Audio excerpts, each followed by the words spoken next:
तो ये देखें आप, उसकी वो रोप हमने पास में बांध दी है कि वो अपनी माँ के अडर्स तक ना पहुंच सके।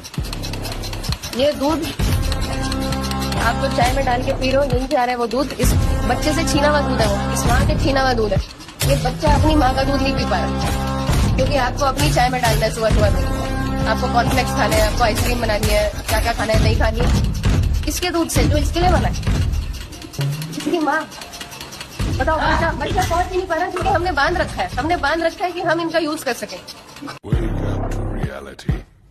इस देश में कुछ लोगों का ये कहना है, विशेष रूप से मेनका गांधी जैसे लोगों का ये कहना है कि दूध तो जानवरों के बच्चों के लिए है, जैसे माँ का दूध अपने बच्चे के लिए है वैसे ही जानवरों का दूध अपने बच्चे के लिए है, ये उनका कहना है। मैंने इस पर थोड़ा काम किया, थोड़ा जानने की कोशिश की कि हमारे देश में गाय होती है, बैल होती है, भैंस होती है, तो हमारे देश में ऐसी भी गाय है जो 60 लीटर 70 लीटर 80 लीटर दूध देती है। अब बछड़े का दूध जो होता है, जो वो रोज पी सकता है, वो उसके वजन का 1/10वां हिस्सा होता है। मान लो बछड़े का वजन है 10 किलो, कल्पना करो जब वो पैदा होता है 15 किलो, कल्पना करो, तो वो एक दिन में 1.5 लीटर ही दूध पी सकता है। ज्यादा पिलाओगे 10 हो जाएंगे, उसमें टट्टियां हो जाएंगे। अब सुनो, अब वो 1.5-2 लीटर तो पी सकता है। अब उसकी माँ को दूध उतरता है 15 लीटर, तो आप क्या करेंगे? आप ये करेंगे, या तो बछड़े को ज्यादा पिलाएंगे तो वो बीमार होकर मर जाएगा, या बछड़े को दूध 1.5-2 लीटर ही पिलाएंगे, बाकी दूध माँ को उसके थनों में ही छोड़ देंगे तो माँ मर जाएगी। क्योंकि दूध जो है ना वो प्रोटीन है, और जब वो सूखेगा तो वही ट्यूमर में कन्वर्ट होगा और कैंसर होगा और वो गाय मर जाएगी।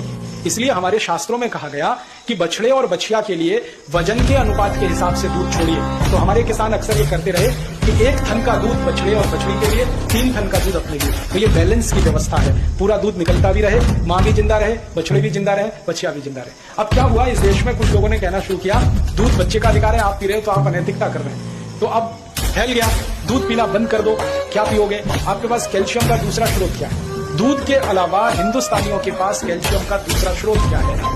दूध है, दही है, मक्खन है, मट्ठा है, घी है, ये कैल्शियम का सबसे बड़ा भंडार है। इसके अलावा है क्या?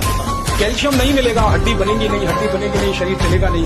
कैल्शियम का एक ही भंडार है, दूध और दूध की बनी हुई चीजें। इसलिए भारतीय भोजन व्यवस्था में दूध सबसे महत्वपूर्ण स्थान पर है, और बच्चों के लिए तो सबसे बड़ा भोजन यही है, क्योंकि बढ़ते हुए बच्चे को कैल्शियम सबसे ज्यादा चाहिए।